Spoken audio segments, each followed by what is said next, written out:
തിരുവനന്തപുരം മേനംകുളം തുമ്പ പ്രദേശത്തെ കുറച്ച് നിവാസികൾക്ക് അവരുടെ വീട്ടിലെ കിണറ്റിലെ വെള്ളം ഉപയോഗിക്കാൻ പറ്റാത്ത അവസ്ഥയിലാണ്.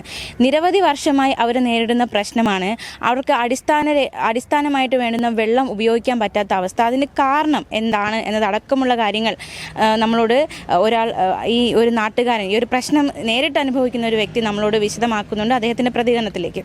ഇത് അതിലൊരു ഭാഗം മാത്രമാണ് ഇവിടെ സംഭവിച്ചിരിക്കുന്നത്.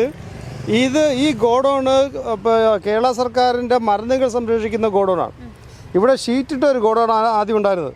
അത് തീ പിടിച്ചു. ഒരു 4 വർഷത്തിന് മുമ്പ് തീ പിടിച്ചപ്പോൾ ആ കെമിക്കലെല്ലാം, അതായത് നമ്മുടെ ബ്ലീച്ചിങ് പൗഡർ, മരുന്നുകൾ എല്ലാം മൊത്തത്തിൽ കത്തി നശിച്ചതിൻ്റെ ഭാഗമായിട്ട് ഭാഗികമായി കത്തി നശിച്ചതും എല്ലാം കൂടെ ചേർത്ത് മഴ പെയ്തപ്പോൾ ഈ വേസ്റ്റ് എല്ലാം ഭൂമിയുടെ അടിയിലേക്ക് പോവുകയും ഇവിടെ പരിസരത്തുള്ള എല്ലാവരുടെ കിണറ്റിൽ വെള്ളവും കുടിവെള്ളം മൊത്തത്തിൽ മരുന്നിൻ്റെ സ്മെല്ലും, പിന്നെ നമ്മൾ പല പ്രാവശ്യം വാട്ടർ അതോറിറ്റിക്കും പിന്നെ PH ഹെൽത്ത് സെൻ്ററിലൊക്കെ പരിശീലനത്തിന് ടെസ്റ്റ് ചെയ്യാൻ കൊടുത്തപ്പോൾ അവിടെ നിന്നൊക്കെ നമുക്ക് കിട്ടിയിരിക്കുന്നത് ഈ വെള്ളം ഗ്രൗണ്ട് വാട്ടർ കുടിക്കാൻ യോഗ്യമല്ല എന്നുള്ളതാണ്.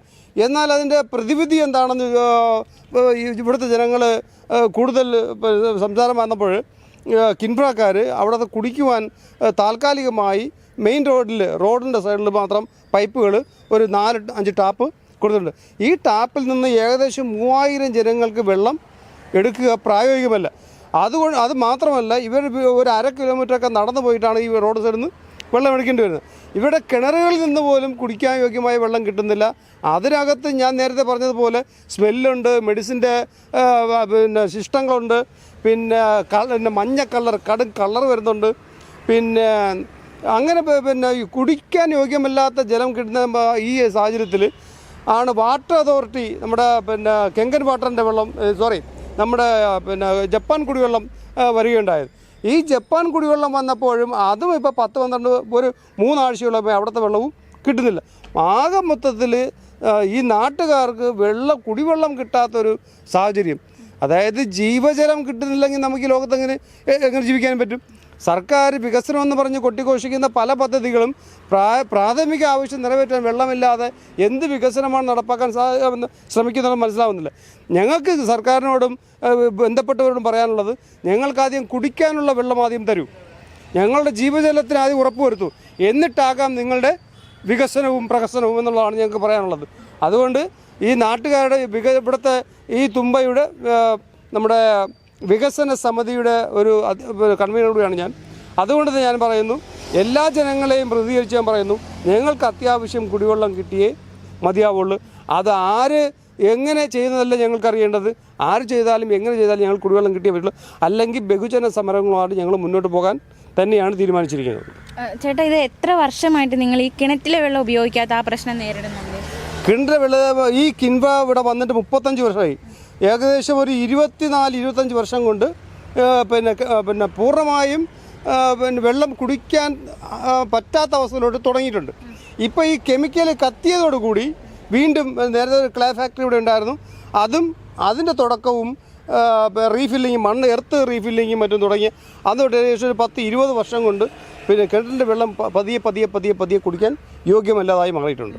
അപ്പം മൊത്തത്തിൽ കിൻഫ്ര വന്നതുകൊണ്ട് ഈ നാട്ടുകാർക്കോ ലോഡിങ് അൺലോഡിങ് അല്ലാതെ മറ്റൊരു ഗുണവും ഇവിടെ കൊണ്ട് നടക്കുന്നില്ല. മറിച്ച് ആകെ നടക്കുന്നതെന്ന് പറയുന്നത്, ഇവിടെ നിന്ന് പുറത്തുള്ള ആൾക്കാർ ആര് വേണമെങ്കിലും ജോലി ജീവിച്ചോട്ടെ, പക്ഷേ നാട്ടിലുള്ള ഞങ്ങളുടെ സ്വാതന്ത്ര്യവും ഞങ്ങളുടെ പ്രാഥമിക ആവശ്യങ്ങളും ഇല്ലാതാക്കിക്കൊണ്ട് ഞങ്ങൾക്കും ജീവിക്കാൻ അവകാശമുണ്ട് ലോകത്ത്.